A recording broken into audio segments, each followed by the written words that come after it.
बिस्मिल्लाहिर्रहमानिर्रहीम। अस्सलाम वालेकुम नाजरीन, आप यूट्यूब चैनल देख रहे हैं। मैं इमरान खान हूँ नाजरीन। आज और ये ब्रेकिंग न्यूज़ है, बहुत बड़ी खबर है, क्योंकि सारी रात यानी गुज़िश्ता जो रात गुजरी है, सारी रात बहुत बड़ी एक्टिविटीज़ होती रही हैं। मिडल ईस्ट के अंदर तैयारों की बहुत बड़ी नकलो हरकत नोट की गई है। ख़ास तौर पे वो तैयारे जो जंग में निगरानी करते हैं या रीफ्यूलिंग का काम करते हैं, बड़े पैमाने पर उनको एक जगह से दूसरी जगह शफल किया गया। ऐसा लगता है कि कोई बहुत बड़ी जंग शुरू होने वाली है, लेकिन उससे पहले डोनाल्ड ट्रंप ने एक बड़ी अनाउंसमेंट की है। मैंने आपको बताया था कि सेंटकॉम के कमांडर ने एक ब्रीफिंग दी थी डोनाल्ड ट्रंप को, उसके बाद इसराइल से रब्ता किया था और उसके बाद वो मिडल ईस्ट पहुंच गए और उन्होंने ज़ाती हैसियत में फौज की निगरानी शुरू की और बहुत सारे उमूर उन्होंने देखे। उसके बाद डोनाल्ड ट्रंप ने अभी एक स्टेटमेंट दिया, उस स्टेटमेंट से सारी बात शुरू होती है। डोनाल्ड ट्रंप ने मुहासरा ख़त्म करने का या नाकाबंदी ख़त्म करने का ऐलान किया, लेकिन यह ऐलान उन्होंने बड़े अजीबोगरीब तरीके से किया।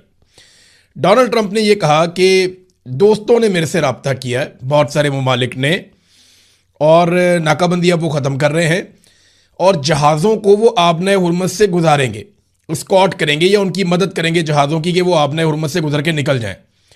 और ईरान के लिए वार्निंग भी है कि ईरान अब किसी भी शरारत से बाज रहे, यानी आबने हुर्मस को ज़बरदस्ती खुलवाने का अमेरिका ने मंसूबा बना लिया। डोनाल्ड ट्रंप ने अल्फाज का चुनाव बड़ा मुबहम किया है, लेकिन सूरत हाल ऐसी ही दिखाई दे रही है और ईरान का जवाब अगर आप देखें तो उसमें आपको बहुत सारी चीज़ें क्लियर हो जाती हैं। डोनाल्ड ट्रंप ने अपने इस प्रोजेक्ट को नाम दिया है प्रोजेक्ट फ्रीडम का, और यह कहा कि नाकाबंदी का खात्मा दरअसल एक इंसानी हमदर्दी का है। अपने सोशल मीडिया पे डोनाल्ड ट्रंप ने कहा कि आबने हुर्मत में मौजूद कई जहाज़ों पर खुराक और ज़रूरी अशिया की किल्लत पैदा हो गई है, जिसके बायस अमले की सेहत और हिफाजत की संगीनी का खतरा है। हालांकि ऐसी कोई चीज़ रिपोर्ट नहीं हुई, वरना वीडियोज आ जाती बहुत सारे जहाज़ों से। उन्होंने खबरदार किया कि अगर इस मिशन में किसी किस्म की रुकावट डाली गई तो अमेरिका सख्त रद्द अमल देगा।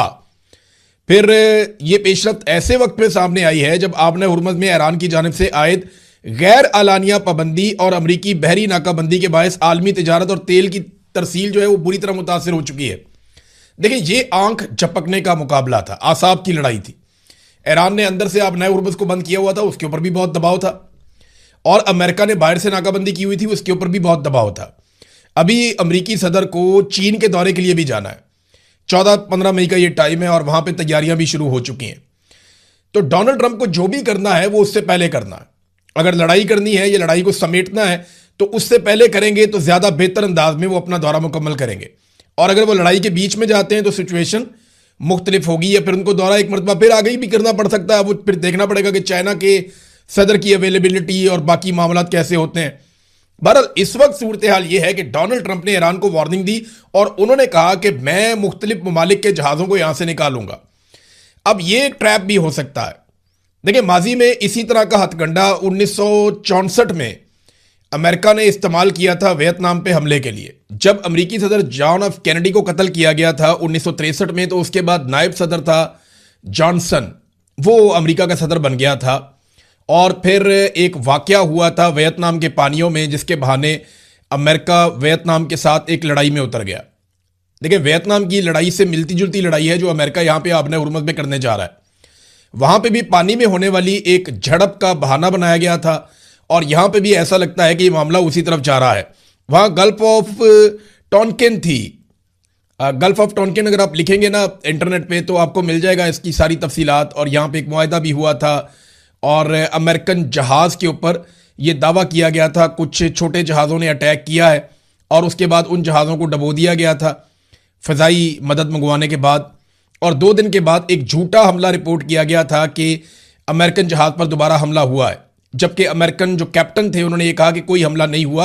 उन्होंने बार बार ये बताया, लेकिन इस झूठी खबर के ऊपर उस वक्त के अमरीकी सदर जॉनसन ने एक कौम से खिताब किया, कांग्रेस की अप्रूवल ली और फिर उसके बाद वो आहिस्ता आहिस्ता अपनी फौजों को वियतनाम में ले गए और एक बड़ी लड़ाई का हिस्सा बन गए। उस लड़ाई का फैलाव इतना ज़्यादा हो गया, देखें उसको जॉनसन को तो फ़ायदा हुआ। जॉनसन की फैमिली बिजनेस कर रही थी हथियारों में और उसकी फैमिली ने उस दौर में बेशुमार पैसा कमाया हथियार बेच बेच कर, और उनको एक जंग की ज़रूरत थी तो उन्होंने वियतनाम में जंग लगवा दी। अब शुमाली वियतनाम और जनूबी वियतनाम 2 अलग अलग वियतनाम के टुकड़े थे। जो जनूबी वियतनाम था उसको अमेरिका सपोर्ट कर रहा था, जो शुमाली वियतनाम था उसको रशिया और चाइना सपोर्ट कर रहा था, और इस जंग में अमेरिका ने अपने लाखों फौजी वियतनाम में भिजवा दिए। जो फौजी अमेरिका के मारे गए उनकी तादाद 58,220 थी। ये लंबी जंग चली। फिर अमेरिका ने जंग के पहले 3 सालों में ऐलान किया कि हम तो जीत गए हैं, हम तो कामयाब हो गए हैं, हम तो कामयाब होकर वापस जा रहे हैं। लेकिन जब लंबी जंग चली तो फिर अमेरिका को लेने के देने पड़ गए। अमेरिकन फौजियों के इतने ताबूत जहाज़ों में भर भर के वापस गए कि अमेरिका के अंदर एहतजाज शुरू हो गए कि जनाब ये किस किस्म की जंग आपने छेड़ दी है। रोज़ाना की बुनियाद पे हमारे लड़के वहाँ से उनकी लाशें वापस अमेरिका में आ रही हैं। ये लड़ाई किसी काम की नहीं है। और बहुत प्रोटेस्ट हुआ अमेरिका के अंदर। 3 लाख से ज़ायद अमरीकी फौजी जख्मी हुए थे, जिनमें से बताया जाता है कि ज़्यादातर बहुत बड़ी तादाद में माजूर हो गए थे, जो सारी ज़िंदगी के लिए माजूर हो गए थे। तो वियतनाम की जो लड़ाई थी वो अमेरिका के लिए एक डरावना ख्वाब थी। उस वक्त $150 अरब अमेरिका के लग गए थे। आज के दौर में अगर आप इस रकम को देखें तो ये $800 अरब बनते हैं। बहुत बड़ी रकम अमेरिका की जंग पे लग गई थी। तब हथियार इतने महंगे नहीं होते थे, ना ही इतने खौफनाक हथियार होते थे। लेकिन जो हथियार उस वक्त अवेलेबल थे उसमें सदर जॉनसन की फैमिली ने बहुत पैसा कमाया, बल्कि वो दोबारा इलेक्शन भी जीत गए और फिर उन्होंने इस जंग को तूल दे दी। बहरहाल बड़ा लंबा अरसा लगा इस जंग से अमेरिका को निकलने में, वापस आने में। तो ये जो गल्फ ऑफ टोनकिन में हुआ था, ये उसी किस्म का आबनाए हुर्मुज़ में भी मुझे होता हुआ दिखाई दे रहा है। बहुत सारे एक्सपर्ट्स इसके बारे में बात कर रहे हैं। कुछ एक्सपर्ट्स ने इसके बारे में क्या कहा, ये मैं आपको पढ़ के सुना देता हूं कि कुछ एक्सपर्ट्स इसके बारे में क्या कह रहे हैं। वो कह रहे हैं जंग का एक जवाब बनाया जा रहा है। ट्रंप ने अमरीकी बहरिया को आबनाए हुर्मुज़ में तजारती जहाज़ों की हिफाजत के साथ गुजारने का हुक्म दिया है, जिसे बाकायदा नाम दिया गया है प्रोजेक्ट फ्रीडम का। अब वहाँ से जब अमरीकी जहाज़ निकलवाएंगे बहरी जहाज़ों को और जो तजारती जहाज़ हैं उनको, तो ईरान ने आबनाए हुर्मुज़ के करीब लंगरअंदाज जहाज़ों को फौरी तौर पे ये हुक्म भी दे दिया है कि यहाँ से हट के दूर चले जाओ। अब ईरान का ऑर्डर भी आ गया कि फौरी तौर पे जितने भी जहाज़ यहाँ पे मौजूद हैं, ख़ासतौर पे रसूल खैमा के इलाके में, वो दुबई की तरफ चले जाएं और यहाँ से जितना फासला बढ़ा सकते हैं बढ़ा लें। यहाँ से हम अपने लंगर उठा के दूर चले जाएं। ईरान ने यह वार्निंग जारी की है क्योंकि ईरान को लगता है कि यहाँ पे लड़ाई हो सकती है। अच्छा, इसमें ये जो है वो एक्सपर्ट्स ये कह रहे हैं कि मुमकिन है कि ईरान अमरीकी जंगी जहाज़ों पर वापस फायरिंग करेगा और ट्रंप उसको जंग के जवाब के तौर पे इस्तेमाल कर सकता है। अब ईरान ने जो कहा, बहरी जहाज़ों को बाकायदा जो वार्निंग जारी की, जो सुनी गई है कप्तानों की जानिब से, ये बताया गया मुख्तलिफ जहाज़ों के, और जो इतलात मिली हैं इनमें उनको जहाज़ों को लंगरअंदाजों से हटाने की हदायत की गई है। हमारे क्लाइंट जहाज़ों ने तस्दीक की है कि रसूल खैमा और दीगर इलाकों में जो करीब जहाज़ मौजूद हैं उन्हें ये वार्निंग दी गई है कि वो फौरी तौर पे, और उन्हें कॉल मसूल हुई है, फौरी तौर पर लंगर उठाने और अपने जहाज़ों को दुबई की तरफ ले जाने का हुक्म दिया गया है। साथ ही ये भी इंतबाह किया गया है कि अगर उन्होंने तामील ना की तो नताइज की जिम्मेदारी उन पर होगी। ये अब ईरान ने भी इसके ऊपर सख्त पैगाम दिया कप्तानों को, यहाँ से निकल जाओ। इतलात ये है कि अमेरिका ने बहुत सारे जहाज़ों को कायल कर दिया है, बहुत सारी कंपनियों को कायल किया है कि आप एक साथ निकलें, ईरान आप सबके ऊपर अटैक नहीं कर सकता, हम आपकी फौजी मदद करेंगे, और उसके लिए बहुत सारे हथियार रीजन में पहले से मौजूद है। तो क्या अमेरिका अब एक बड़ी जंग की तरफ जाने लगा है ईरान के साथ? आज का दिन बहुत इंपॉर्टेंट है। आप ये वीलॉग 9-10 बजे के करीब सुन रहे हैं, तो ये डेवलपमेंट का टाइम है। हम दूसरे वीलॉग में आपको बता पाएंगे कि एक्चुअली यहाँ पे हो क्या रहा है और होने क्या जा रहा है। ईरान ने इस पे जो स्टेटमेंट जारी किया, जरा वो आप देख लें। वॉल स्ट्रीट जर्नल की एक रिपोर्ट के मुताबिक उन्होंने इस सारे मामले से जुड़े हुए कुछ हुकाम का नाम लिए बगैर उन्होंने बताया कि हाल ही में ऐलान करदा प्रोजेक्ट फ्रीडम में आबनाए हुर्मुज़ से गुजरने वाले जहाज़ों को अमरीकी बहरी जहाज़ों की तरफ से बराह रास्त तहफ़्फ़ुज़ फराहम करने पर मुश्तमिल ये मामला इस तरीके का नहीं है जैसे रिपोर्ट किया जा रहा है या जैसे ईरान समझ रहा है। उन्होंने कहा जनाब कि ये ममालिक इंश्योरेंस कंपनियों के लिए इस मुतनाज़ समुद्री रस्ते से महफूज गुजरगाह को मरबूत करने का एक फ्रेमवर्क है। अब ये रिपोर्ट कुछ और बता रही है। वो ये कह रही है कि ये इसलिए नहीं है कि यहाँ से अमेरिका ताकत के बलबूते पे निकालेगा, वो ये कह रहे हैं अमेरिका सिर्फ गाइडेंस दे रहा है। लेकिन डोनाल्ड ट्रंप का जो ट्वीट है उसको आप जब पढ़ें तो आपको ऐसा लगता है कि जैसे वो ताकत के बलबूते पे काम करेगा, और उसने वार्निंग भी दी है।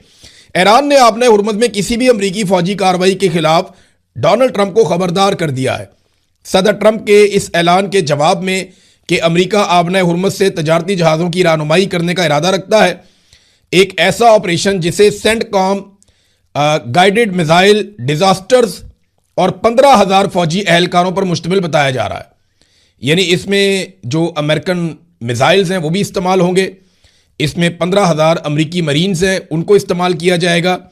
एक सीनियर ईरानी ओहदेदार ने ड्रॉप साइट न्यूज़ को बताया कि ईरान की क़यादत आबनाए हुर्मुज़ में मौजूद हालात को तब्दील करने की किसी भी कोशिश को मुस्तरद करती है और भरपूर जवाब देगी।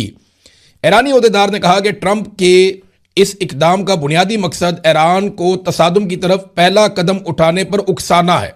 ये वही बात है जो एक्सपर्ट्स भी कह रहे हैं। नंबर 1, डोनाल्ड ट्रंप ने कहा कि हमारी जानिब से मुहासरा ख़त्म, तमाम जहाज़ों को हम इंसानियत की बुनियाद पर यहां से निकालने वाले हैं, हम जहाज़ों की मदद करेंगे, ईरान बीच में ना आए। यह है जी सादी बात। दूसरी जानिब से ईरान ने जितने जहाज़ आसपास मौजूद थे उन सबको हुक्म दिया कि आप ये एरिया फौरन छोड़ दें, क्योंकि यहां पे कोई शरारत होने वाली है, अगर आप यहां पे रुकेंगे तो जिम्मेदार आप खुद होंगे।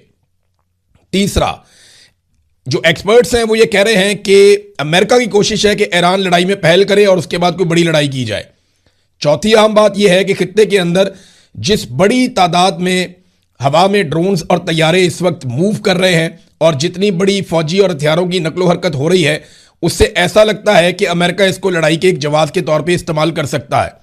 और आखिरी चीज़ जो ईरान ने स्टेटमेंट दिया और उन्होंने बताया कि 15,000 फौजियों से और मिसाइल सिस्टम्स के ज़रिए से अगर आप ये करने जाएंगे तो ईरान ऐसी किसी भी कोशिश को मुस्तरद करता है जो मौजूदा हालात को तब्दील करे आबनाए हुर्मुज़ में। ईरानी ओहदेदार ने कहा कि ट्रंप के इस इकदाम का बुनियादी मकसद ईरान को तसादुम की तरफ पहला कदम उठाने पर उकसाना है ताकि कशीदगी बढ़ाने का बहाना मिल सके और वो ईरानी इकदाम के जवाब में मजीद फौजी कार्रवाई को जवाब दे सके। हमारा हतमी मौक़िफ़ यह है कि कोई भी तजारती जहाज़ जो पेशगी हमांगी के बगैर नामजद करदा ममनुआ रस्तों से गुजरने की कोशिश करेगा, उसे ईरानी फोर्सेस की तरफ से फौरी तौर पर रोका जाएगा। अगर अमरीकी फौजी जहाज़ों ने कोई रद्द-ए-अमल दिया तो ऐसे इक़दामात का ईरान की तरफ से फौरी और मसावी जवाब दिया जाएगा। ओहदेदार ने मजीद कहा कि अमरीकी फौजी जहाज़ राहदारी के इलाके से बहुत दूर हैं। अगर तजारती जहाज़ों ने हरकत करने की कोशिश की तो उन्हें किसी भी अमरीकी जहाज़ तक पहुंचने से बहुत पहले ही कार्रवाई का निशाना बना लिया जाएगा। ट्रंप ने मुअस्सर तरीके से इन्हें अपने सियासी खेल में सौदेबाजी का आला-ए-कार बना दिया है। यह है नाजरीन सिचुएशन।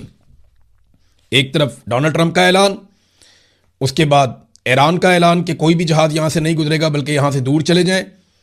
फिर जो इंटरनेशनल रिपोर्टिंग हुई है उसमें यह दावा किया गया कि यह वैसा ही कुछ लगता है जैसा 1964 में हुआ था वियतनाम के करीब, और वहां पे भी एक छोटे से तसादुम को बहाना बनाकर एक ऐसी जंग शुरू कर दी गई जो अमेरिका के लिए डरावना ख्वाब बन गई।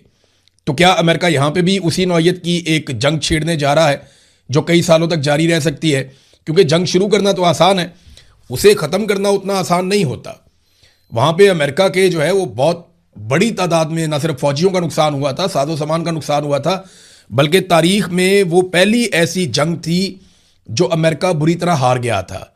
एक और भी चीज़ रिपोर्ट हुई है कि एक बड़ा जहाज़ है, तजारती जहाज़, और ये बरतानिया से खबर रिपोर्ट हुई और इसमें दावा किया गया कि उसके ऊपर कुछ छोटी कश्तियों ने अटैक किया है और उसके ऊपर फायरिंग भी की गई है।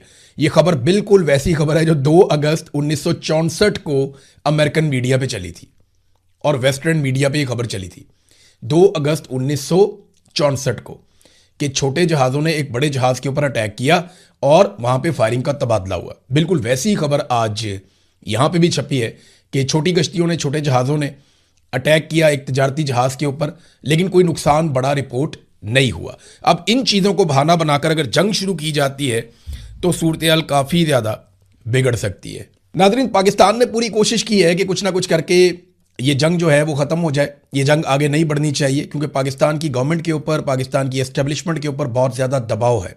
एक तो दबाव उनके ऊपर अरब ममालिक की जानिब से आएगा अगर अब दोबारा जंग शुरू होती है कि आपको हमारे साथ खड़ा होना पड़ेगा ईरान के मुकाबले में।